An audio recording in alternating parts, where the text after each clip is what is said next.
My name is Miss Lizzie. I don't ever smoke the dizzy, but we can always share some ditsies. It's just a cup in time. This song doesn't have to rhyme. Life's all of us, not every moment we can be feeling fine.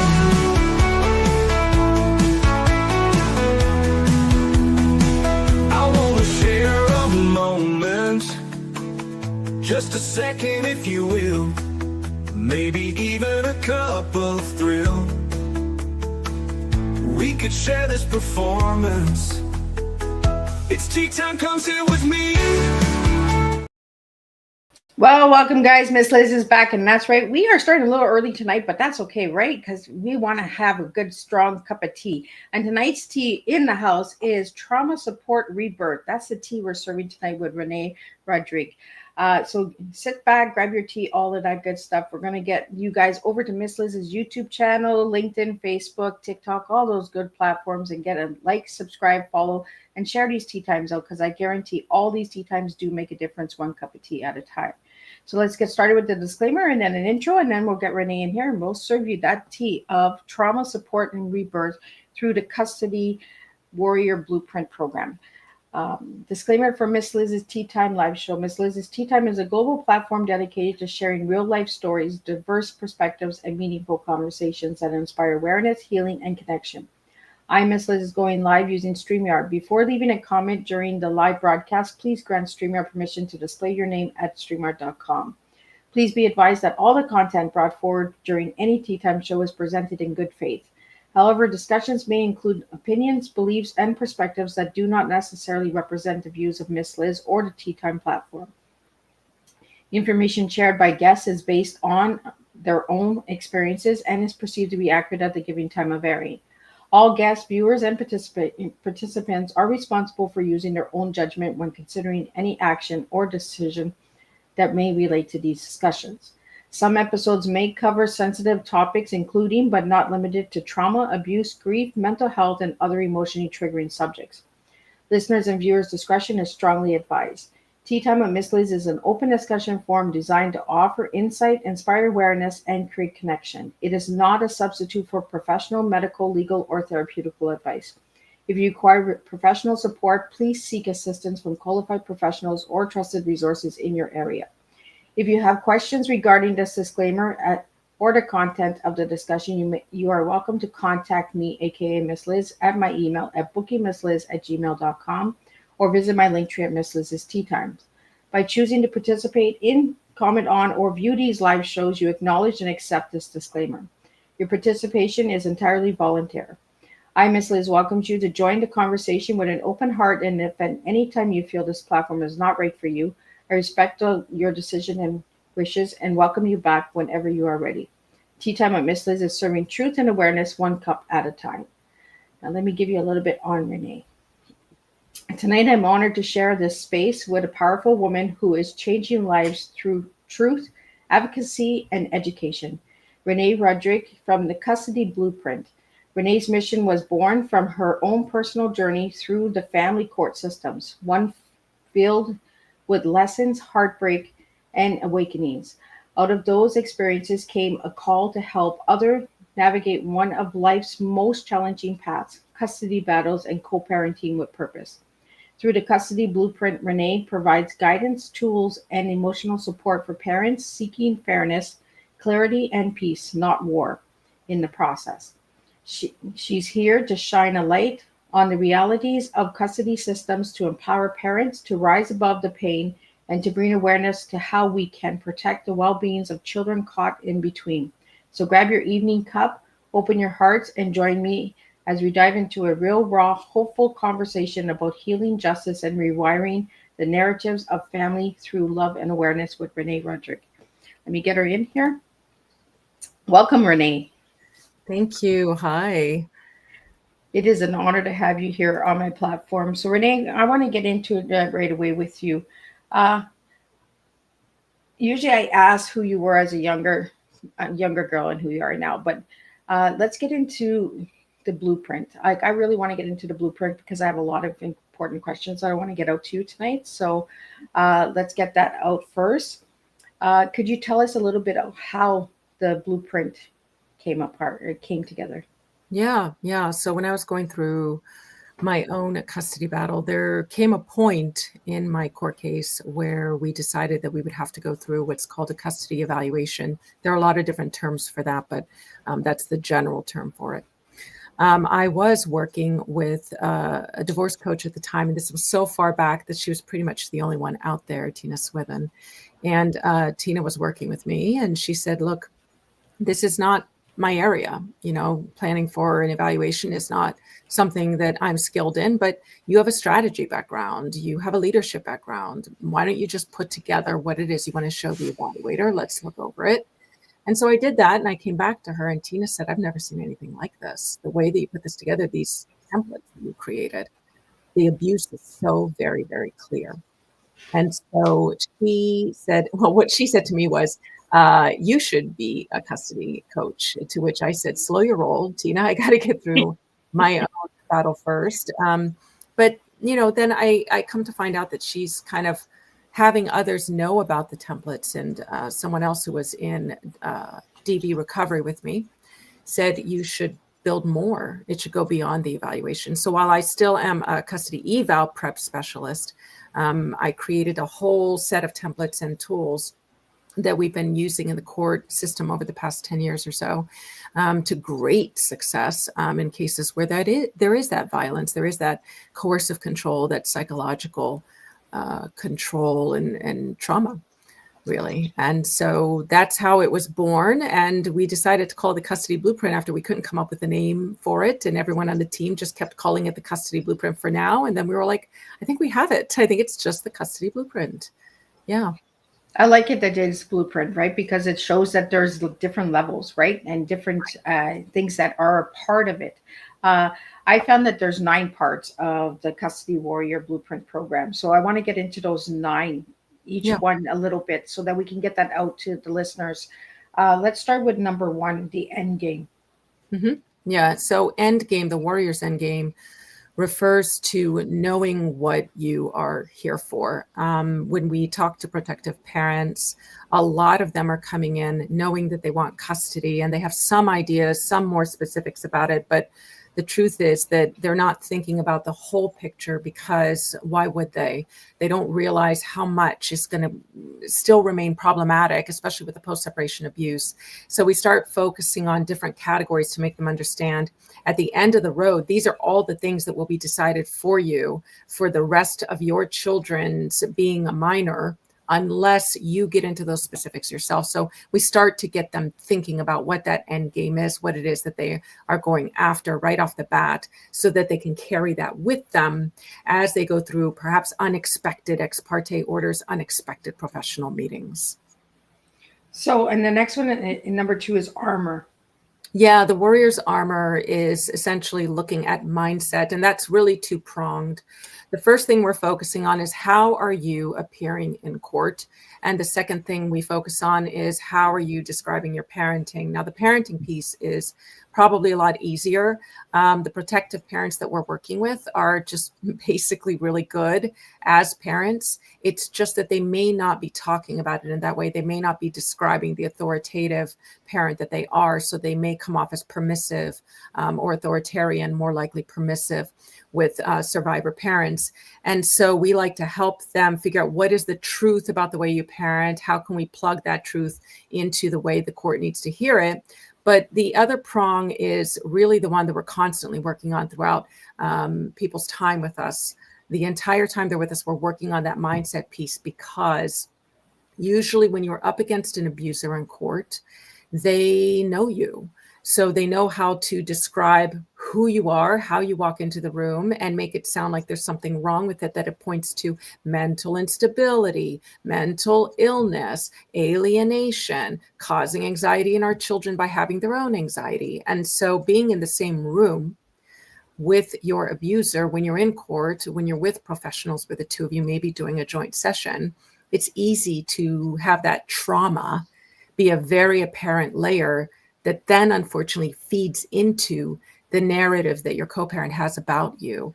And so we work very hard on understanding that mindset, allowing the client to really figure out, how are you appearing? We can help with what we're seeing. How do you feel inside? And trying to match it up so that they can show themselves as the capable and fit parent that they are with their concerns when they come into court, instead of walking right into the abuser's narrative of them. Well, and that's what the abuser is hoping for, right? That's right. That's right. And very often it really happens, Liz, because again, you're in the room with your abuser, you're in a very, very high stakes situation, and the family court themselves are often not trained in deep trauma. And so it's hard to know who's telling the truth when you have a calm, well-possessed sort of parent there, and then you have someone who appears to be anxious, or some other part of the narrative that's coming from that charming abuser. Well, especially if they're Jekyll and Hyde, right? In the public, Right. they're seen as the person, the good person. Behind the closed doors is where the monster is. So Yeah. I know I've been through custody battles, so this is why I am really happy you are on my platform, because I went through a mess of custody battles where my ex-husband had custody of my children that were not in his care; they were in my care. Mm-hmm. And then I had to pay child support, and the kids were always in my care, never in his care. So the courts were all confused, right?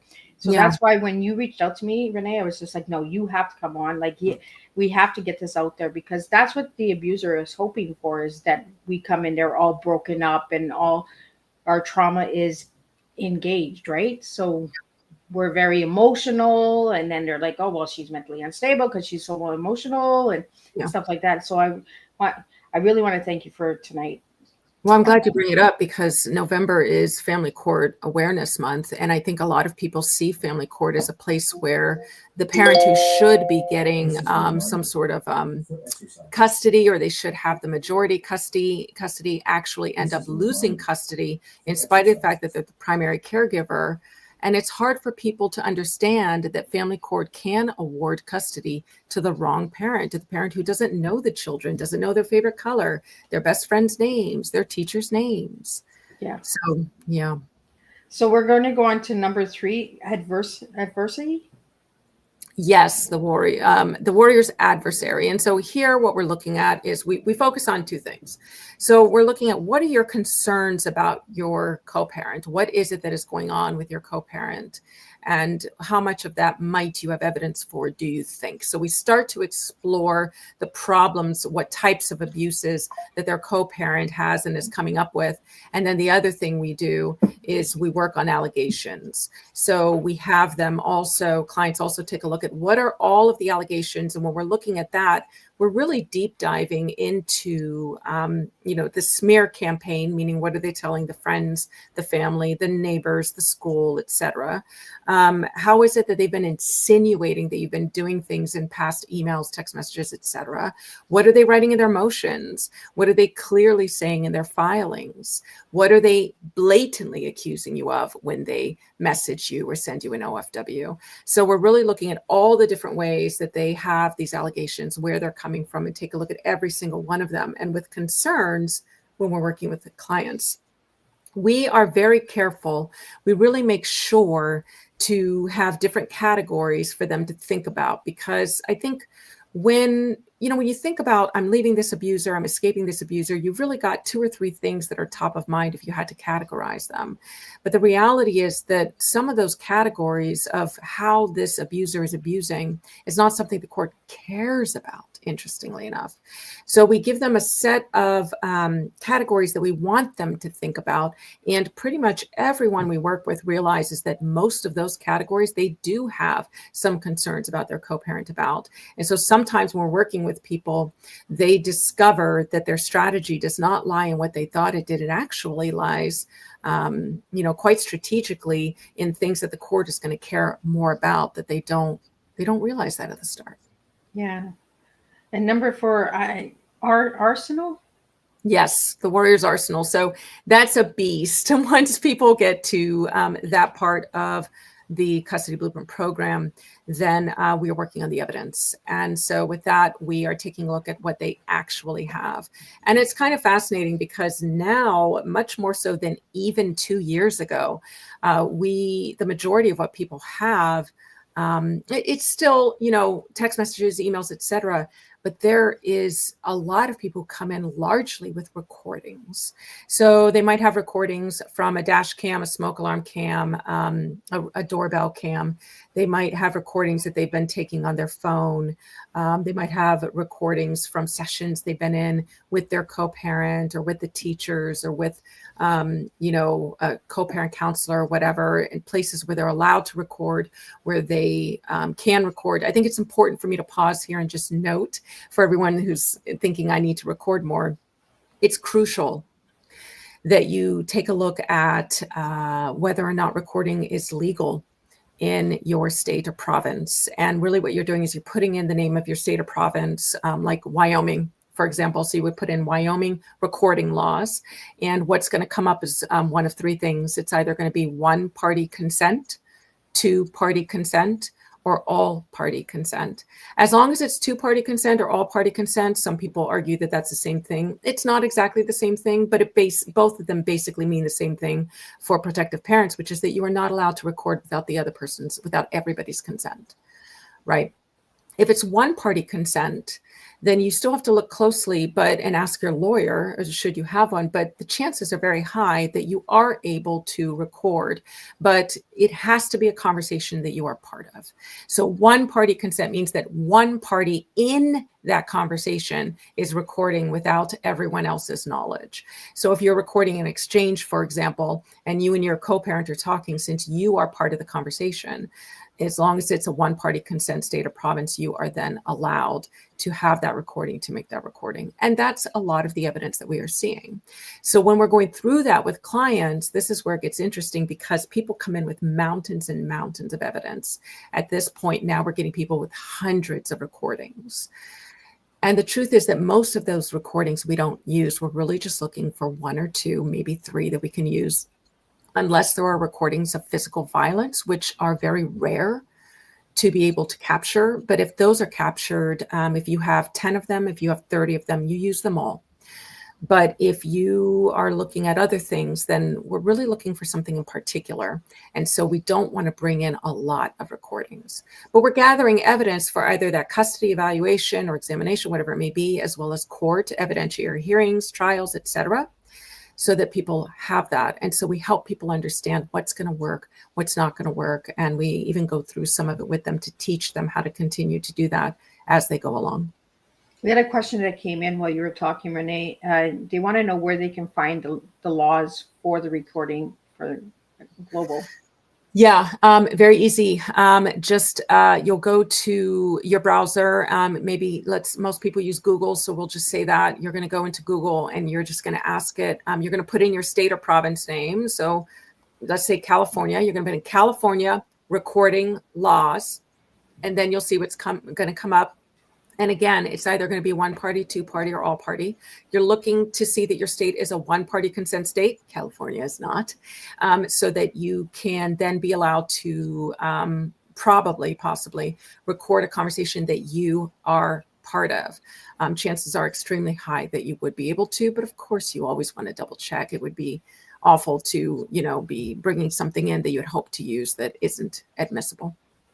And the next question that this person's asking, is there too many recordings? Sometimes does that throw a lawyer off or the judge off if you bring in too many recordings? I think it hurts most people's cases if they bring in too many. As mentioned, if there's physical abuse, I'm not against bringing it all in. I mean, really, if you have a lawyer, your lawyer will decide what to go with. And then whatever they reject, you can decide whether or not to fight for it. But before you fight for bringing it in, you have to ask your lawyer, I appreciate you being discerning. Can you explain to me why this doesn't work, just so that I know? And then that gives you room to say, okay, I shouldn't fight for this. Or, well, I'm explaining it badly. Let me explain it and see if that changes things, right? But when it comes to recording, look, on the internet, there's a lot of, it's exhausting to document. You shouldn't be documenting everything. It's exhausting. And there was a little bit of a trend where people stopped documenting. And then we saw our clients losing in court because they didn't have proof of something that did or did not happen. And so they're kind of like, again, I cannot say it enough. You do want to record everything. If you're in a custody battle, it is exhausting, and it is made more exhausting recently due to the need to be digitally recording so much, digitally capturing so much. It was exhausting enough when I did this over a decade ago, but now look, right? So I think that really you want to be documenting everything. And then what you're doing is you are really marking the ones where you think you might have something and making sure there's just dates on your other recordings. With these other recordings, what's crucial is that you actually put the date in the title, because if at any point you accidentally move it or anything like that, you might get confused. It might redate it because you've moved it to someplace else for storage purposes. And then you think that's the date that it was actually recorded when it wasn't. If you're using some things like Otter, OTTER, that's free to download. If you're using something like that, it dates it for you. You know, a lot of these things will date it for you. So whatever you're using, if it dates it for you, that's going to be worth a lot for you, because you're not going to be able to stop and date something every time you make a recording. You're really not. But the reason why you just want to leave the stuff alone where nothing happened, but you have the date there, is so that when they accuse you of grabbing, you know, a rock and throwing it at their, you know, car at exchange, and, you know, everybody heard it, the rock hit, that basically you're able to have a recording of it where you said, hello, sweetie, do you have your backpack? Great, bye guys. And we can hear your door closing. We can hear the ignition turn. We can hear you turn the music on. We can hear you driving away using your turn signal, right? So we now have proof, because you want to record before you go to the exchange. You want to keep recording after you go to the exchange. So yeah, it feels like a lot of useless recording, but it might be the thing where you get to say, that didn't happen on that date. Oh, well, it was a different date. I'm getting the dates confused. Your Honor, pick any date, and I'll provide it for you to show that this didn't happen, right? So yeah, you do want to pretty constantly be recording. So Renee, let's get into the defense. The warrior's defense, yes. So there, it's interesting because a lot of what we're seeing in court as well is comms, communication. And so we'll see these OFWs, we'll see text messages. And I'm just going to pause here and say, if you are texting with your ex, please, please, please, please, please stop texting. Please stop texting. Please stop texting. It does not make for strong evidence.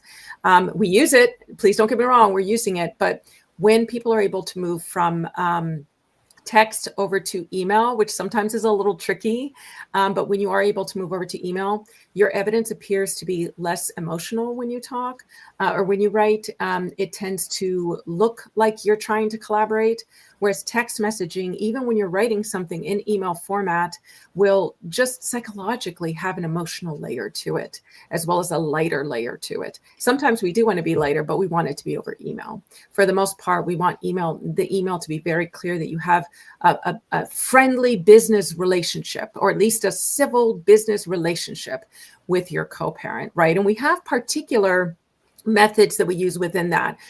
Gray rock hurts our clients, so we don't have our clients, we don't allow our protective parents to do gray rock in writing anymore. We also, as much as I loved it, we have found that yellow rock is also not working well in court. So when people sort of get on boards and that type of thing, they're finding things like gray rock and yellow rock, who, by the way, these things were brought up by people I support and send people to all the time. So it's nothing to do with the people who created gray rock and yellow rock. It's just that things time out and these things don't work anymore. Gray rock meaning, say almost nothing. Yellow rock meaning, be friendly, but, only say this, this, and this, and be firm.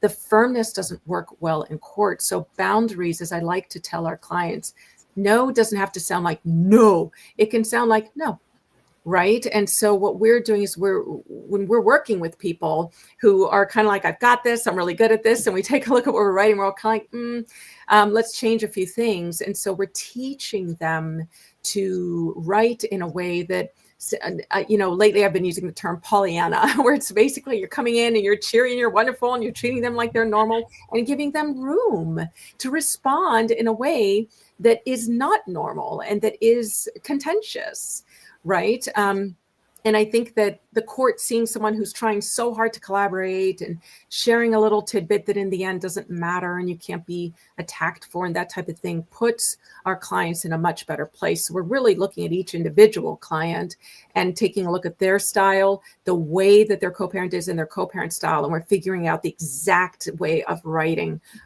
back. Sometimes we have people start to lean a little bit into AI.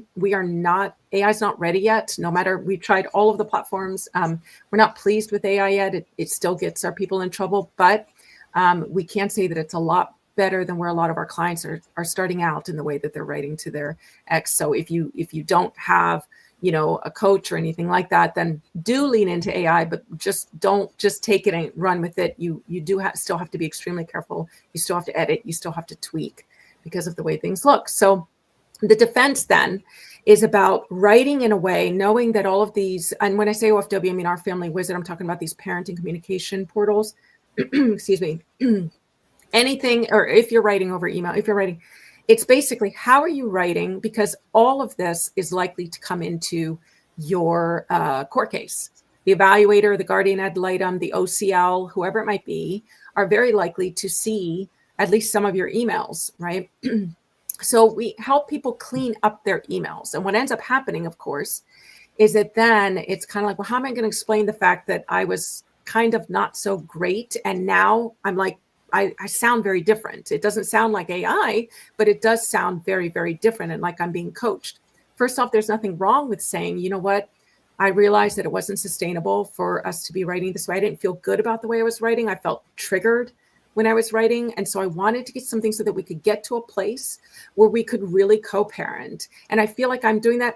It hasn't so much worked with my co-parent, but I'm feeling good about at least I'm putting stuff out there that I can now feel good about. So I've worked so hard to make sure that this co-parenting relationship is going to come along because it's all in writing and I want my writing to be good, right? So it's fairly easy to be able to say, I've changed my ways. I've done some research. I have a coach, whatever it is, all of these things are okay. And if anything, will show that you're doing the work to get past, the fact that, and as much as we can, we've been abused, we left, but we do have to spend the next so many years communicating with this person. And more importantly, for, our children's sake, for our child's sake, then, I really want this to be something where we are not cruel to each other, where we're not angry with each other. And so I'm doing my part.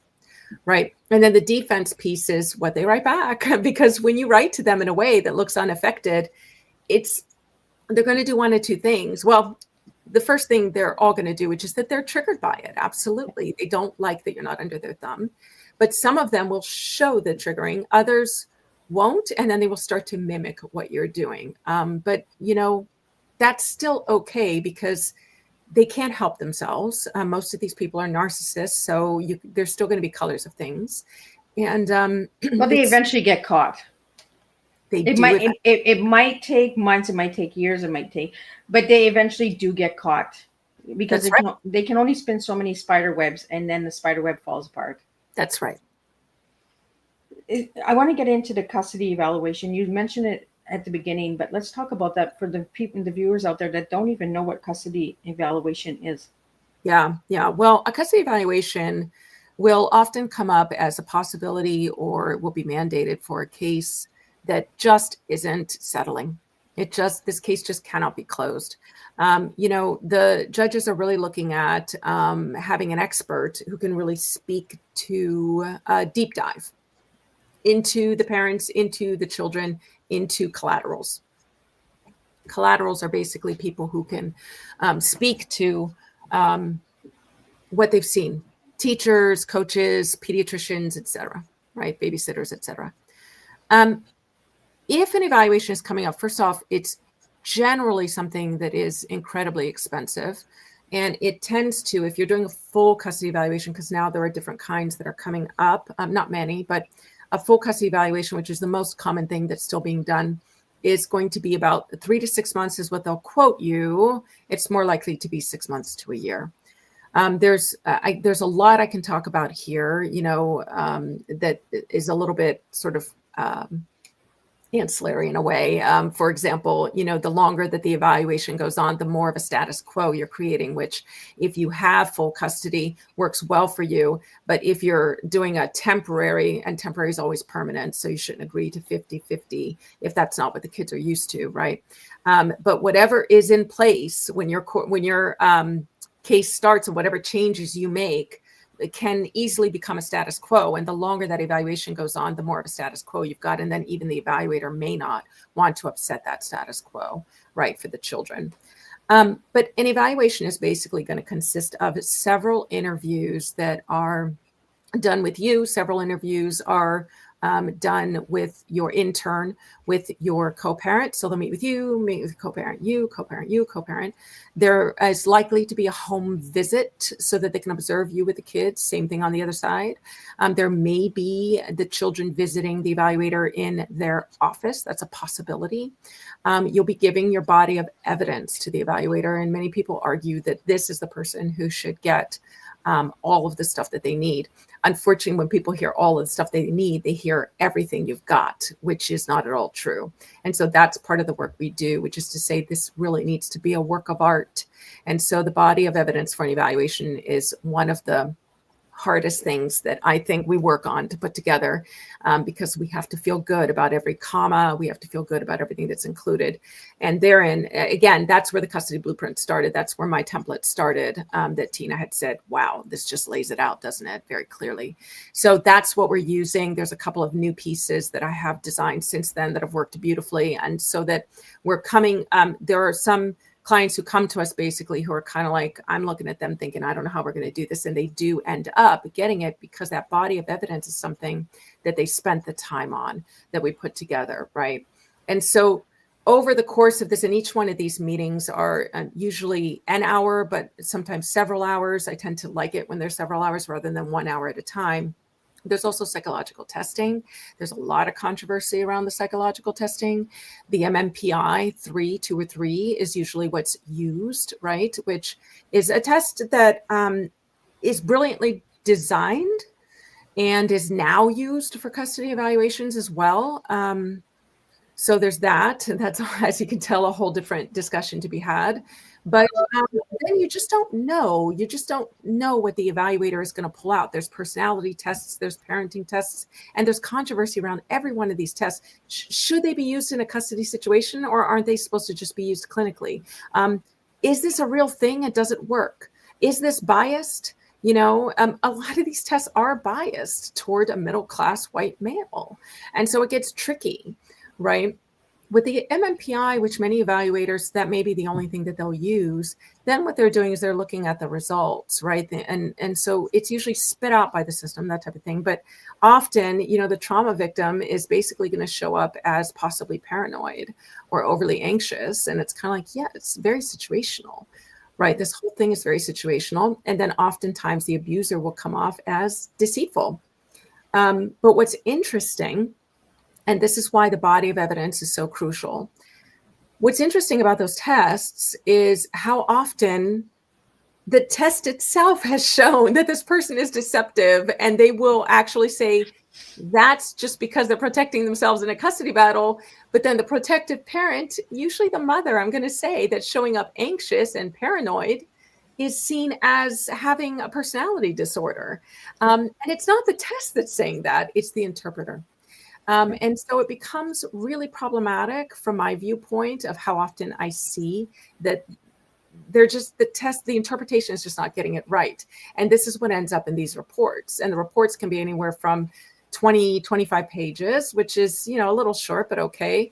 I just got one that was 150 pages for a client, which I've never seen one that long, but often they're right around 60 to 85 pages or so is what I most frequently see, where they are writing up this entire process, handing it to the court. And at the end of it is a recommendation for custody award. What should it look like? What should these parents be doing? And I want to pause here and I want to say one of the most difficult things for parents who have gone through it is reading that, because they will criticize both parents, including the protective parent. And I have to remind clients, look, if they don't criticize you, if they don't have something to say, at the very least, they may have criticisms where it's like, look, I need them to kind of do this, that, and the other thing would be helpful as a parent. But there are many evaluators talk about the fact that if they don't criticize even the healthier parent, they will be seen as biased.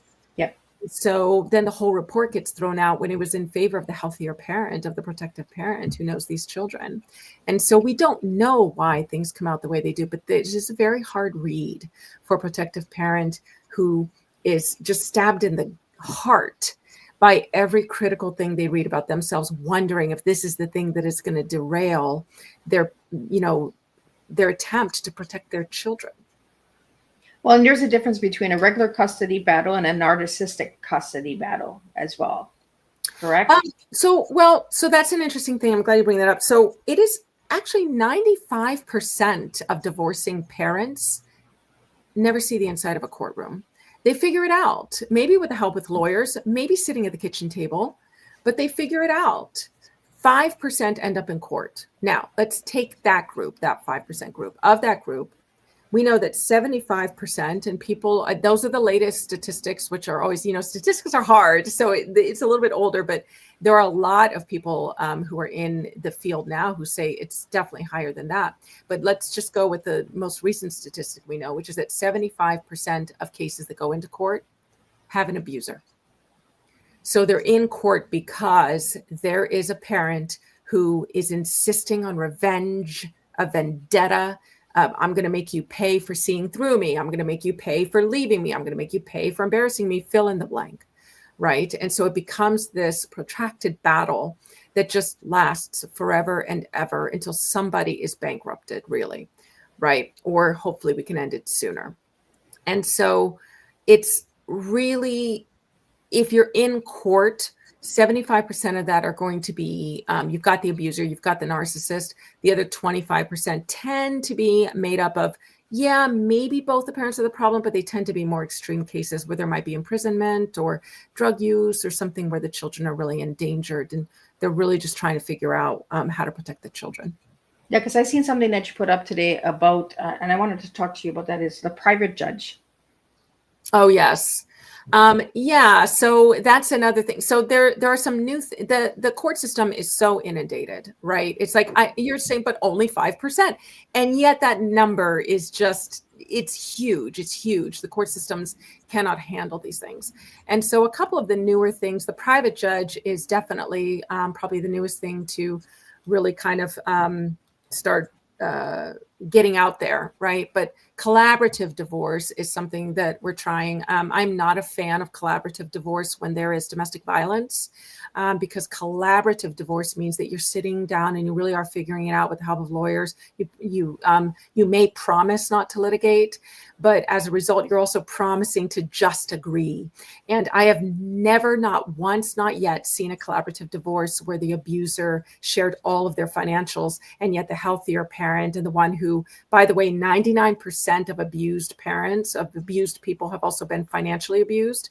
So now you've got this disadvantaged, healthier, protective parent who is being forced into a collaborative process where they're not really going to force the other parent to show all of their financials.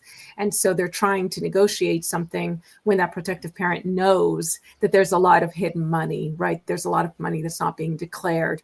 Sometimes these abusers will even walk in without any financial papers and just throw out a number. But because it's collaborative divorce, people do try to get them to bring it, but ultimately they don't. The private judge then is basically saying, hey, you're a judge, you're able to sort of adjudicate this. Can you please just help us out? And so they're basically going through sort of like a collaborative divorce process in a way, in that there's these meetings, that type of thing. And it depends on that private judge as to how that looks. So it's an interesting thing that I've been keeping an eye on. And yes, we wanted to put it out there so that people are aware that that's a thing. See, I do pay attention, and I seen that. I was like, I've never heard of a private judge. So I was like no, tonight is a perfect time to get this out there and ask Renee, what is a private judge? Because I've never heard of it myself, because I was really curious. Is it similar to like a mediator?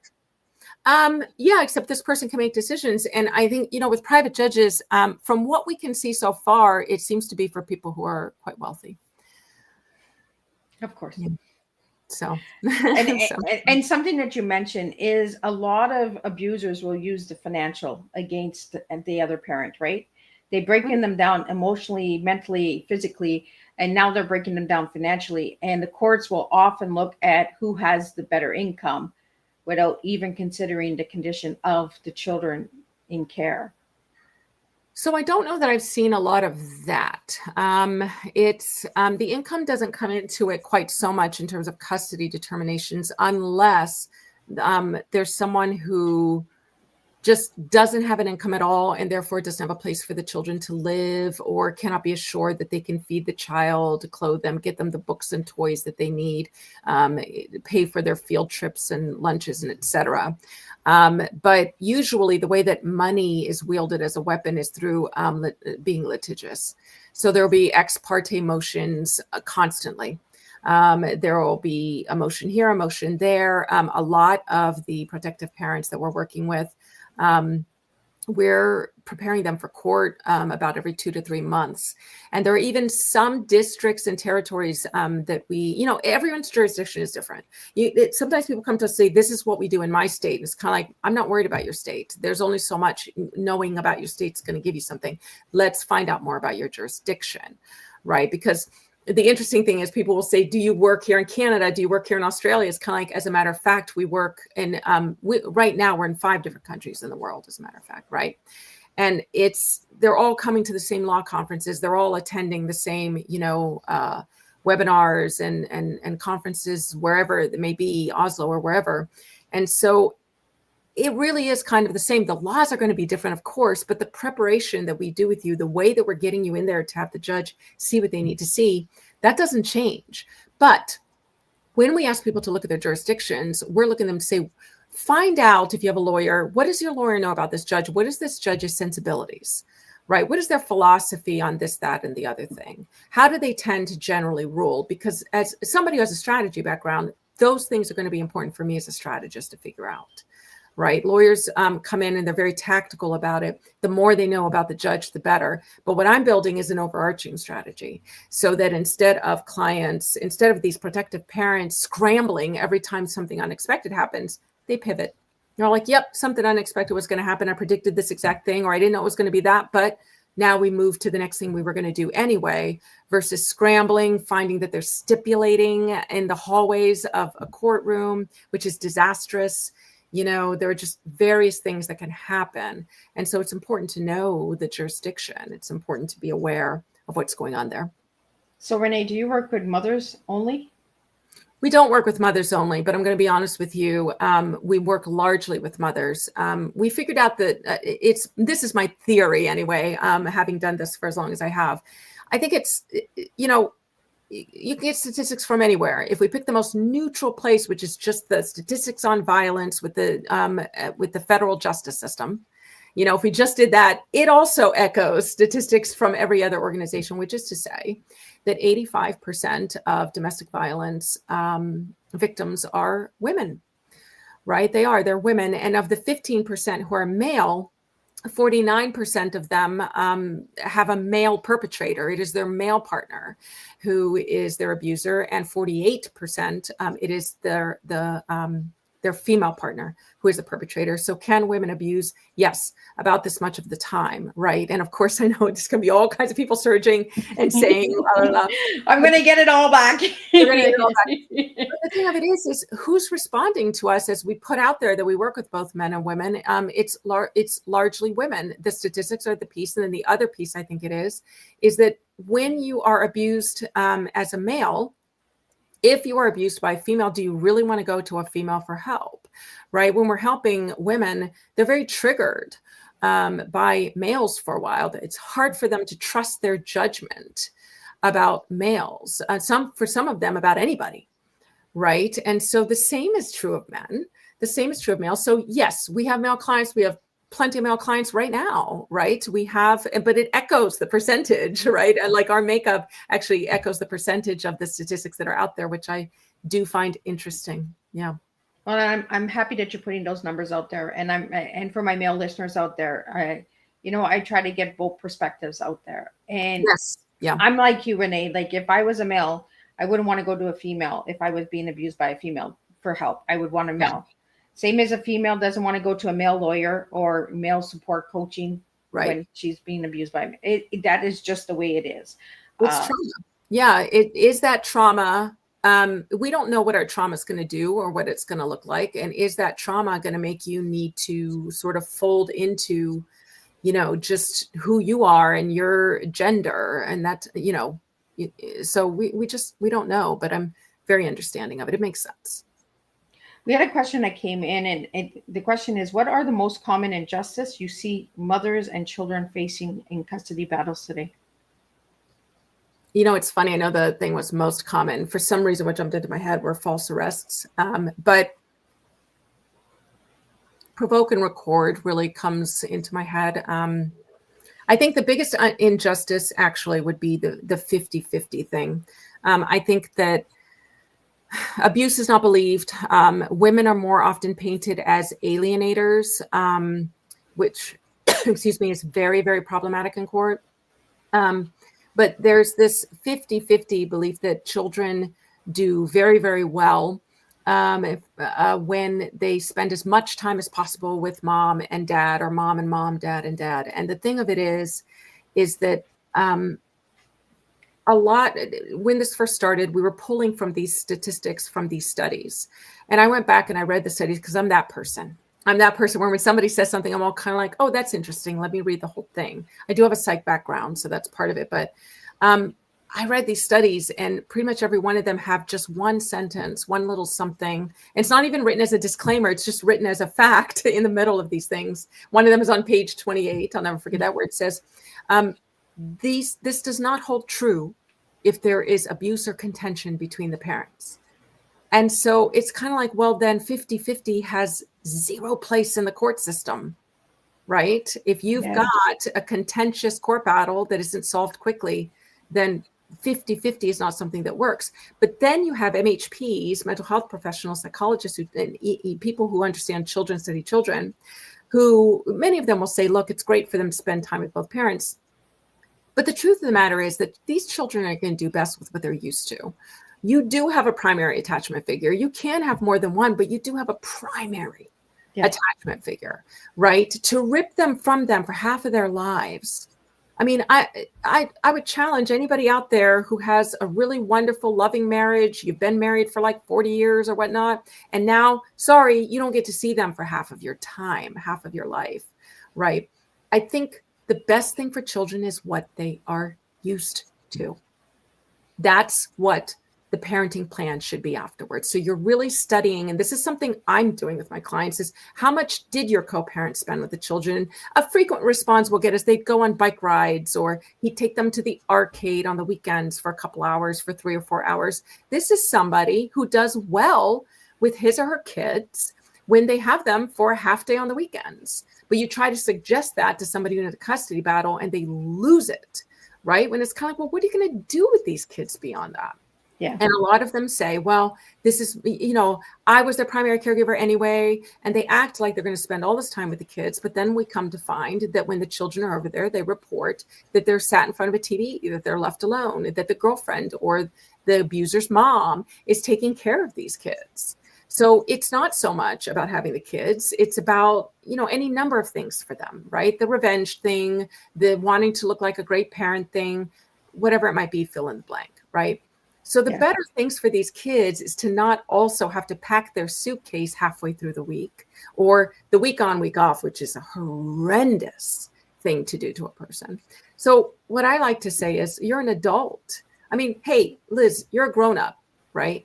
I'm going to ask you to pack your bags every Wednesday and every Saturday and move from here to there and just live there for a few days. Tell me, how's your work going to go? How are your friendships going to go? How's your sleep going to be? Well, the first 2 days you're adjusting. At least the first 48 hours you're adjusting, and then you get comfortable, and then you readjust, and then you readjust, and then you readjust. You have no time of balance. There's no time. Meanwhile, and I'm talking to you as an adult, you're telling me how you would do. Imagine if your brain isn't fully formed yet and your prefrontal cortex, where security lives, is not formed yet. Imagine that. And that's what we're doing to these children in the name of as much time as possible with each parent, when the abusive parent couldn't be bothered with the kids behind closed doors. But now they want what's owed to them, and it's these children's lives, right? You have to dedicate half of your life to just being in my home. Doesn't matter if I'm there, doesn't matter if I'm paying attention, as long as you're here and you're not with the person I'm seeking revenge on. For many of them, that's what they're thinking. Well, that's it, right? The revenge. It's not even about the children most of the time. It's about Yeah. the revenge on the partner. Yeah. And they don't bring that up in courts, because in the courts, it's the children, but they're not actually seeing that it's a revengeful activity that's being done to the other partner. Yeah. It gets to the point where it wastes a lot of the court's time and a lot of energy in the parent that already knows the outcome, right? Right. And I like that you put that the jurisdictions, because there's different laws and different rules in each community and country and that, but the jurisdiction, you'll know what the lawyers are going to do, what the judges are going to do, and then you have that you can prepare yourself, right? Get that preparation going. Yeah. There was 3 things that we didn't get into, and Renee has to skip out soon, so I really want to get them on there. But check out your website. So Renee, get the website out there so people can check out these custody warrior blueprint program, how they can get involved with you and all of that good stuff. I want to get all of that good stuff out before you have to jump out. Okay. You want me to jump into that now? Yes. Yes. Okay. Well, so the Custody Warriors Blueprint Program is the main way that people go through. They basically spend 9 weeks with us going through, and I know you and I talked about 5 of the 9 things that we go through, or 6, excuse me, because we did get 2 evaluations. In order to really, what we're doing is we're helping these clients to prepare their cases, to partner better with their lawyers, give their lawyers the right stuff, and spend far less. We did some we actually ended up doing some data and really studying some numbers. And we found across the board that we were saving our clients 78% of their legal fees. So it was a no-brainer for us to teach them how to partner with the lawyers and what to bring them and what not to. And we're never taking the place of lawyers. So what we're really doing is we're helping them put together all of the yeses and maybes and helping them let go of the no's and to stop bothering their lawyers so much. And expecting so much back. So that's the program where we go through all the pieces of the custody blueprint. We also offer, we do have memberships. We do have people who just want to have us by their side throughout their whole custody battle. And so that is something that we do offer as well. We do private sessions. What I'm really proud of on top of the Custody Warriors Blueprint program is Pro Se Clinic. I love Pro Se Clinic because not everyone can afford to get, when people are working with us in the Blueprint program, in the Custody Warriors Blueprint program, they basically have a team of like 7 experts working on their case, which is crazy, right? And probably contributes to our success rate. They've got like all of my coaches on my team. They've got a level 3 IFS practitioner, Achra Tarfa, who is just amazing, right? We've got a lawyer who does pro bono work with us, Anna, who is actually a trauma-informed lawyer and loves to talk about, what they're doing with the lawyers. So that's absolutely the best way to work with us, but not everybody can afford that. And so I built Pro Se Clinic after spending about 2.5 years trying to figure out how can I have this blueprint, at least some pieces of it that can work without the side coaching, without having someone who keeps going back and forth with each template, each piece until it's ready, until it's gold, until we know it's going to be good. Can we at least offer something better for people who cannot even afford a lawyer? So Pro Se Clinic is something that about a year ago we brought in, and I'm really proud of that for people who are economically challenged so that they can come in and they can still have those touch points with us since they're going pro se, meaning self-represented. Then obviously they're doing everything themselves, but can't they at least have touch points with my team, right? And with me, a chance to at least have us take a quick look at what they're doing and set them right. So that's basically, what we do and the way that we offer things. We're really, really proud of what we do. It's definitely really hard work, but everyone on my team, their heart is so deeply in with these clients. We all know these clients. We know their stories. No matter how many, we've got, if our program is full, we still know every one of them. With Pro Se Clinic, obviously the capacity there is higher, but we still have a sense of these people's cases. It's crazy how much my team will bend over backwards for these protective parents. right? And Renee, can you get the website out and spell it for the audio listeners out there as well? Yeah, so you can go to thecustodyblueprint.com, or if you want to go straight there, where that's going to send you is to bestfootforwardllc.com. So that's bestfootforwardllc.com, bestfootforwardllc.com. And if you wanted to just jump straight to Pro Se Clinic, you can go to proseclinic.net, which is spelled PROSE for Pro Se, Clinic, CLINIC.net, N-E-T, and you can take a look at Pro Se Clinic for people who are economically challenged, but still, want to get a leg up in their custody case. That's such, again, I think the reason Pro Se Clinic is something that I just love so deeply is because when we looked at the stats, people who go in Pro Se have a 20% chance of winning. And if their co-parent also goes in Pro Se, the most that they've got is a 50% chance. And I spent a long time studying why that was. And it really did boil down to the fact that people were just not putting their cases together well. And I was kind of like, we can solve this. And so you can see my passion is both with, the Blueprint program and the Pro Se Clinic for people who need it. But that's really the work that we are doing, that my team is doing, that we can offer to people. Right. And we had a question that came in while you're talking, Renee. What 5 countries are you working in? US, Canada, Singapore, UK, and Australia. Oh, well, look at you, Singapore. I would have never guessed Singapore. The expats. Singapore is a very interesting place to work in. They have a process that I actually kind of like. Yeah, and they've got some really well-informed people there, but our work is still needed there, even so. And people need to understand how to package, as it were, if I can be a little bit, sort of, I can sometimes be a little jocular, but how to basically put that trauma forth, how they can understand what the DV was like and what's going to come out of it. And Australia is such a interesting place to go as well, because they really have strong groups on both sides trying to inform and influence the court, between groups who are just about punishing the other parent, as well as groups that are about talking about alienation, talking about coercive control. So it's a very interesting place to work as well. Yeah. And the last question I have for you tonight is, if you could speak directly to a lawmaker or judges, what would your one message be to them?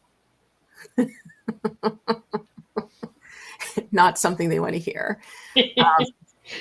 My message would be, it's going to make me very unpopular.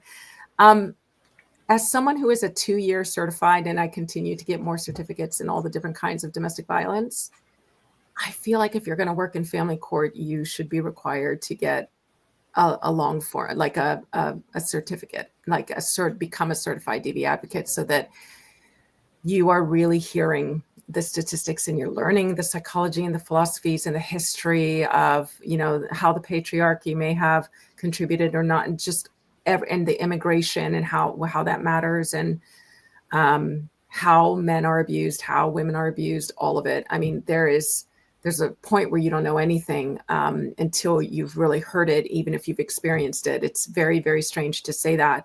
And then the other thing I would say is, if you can, go to the Strangulation Prevention Institute in San Diego, and just understand that someone who, trigger warning, of course, but I know you already gave one, but someone who chokes, in other words, strangles, basically someone who is probably homicidal.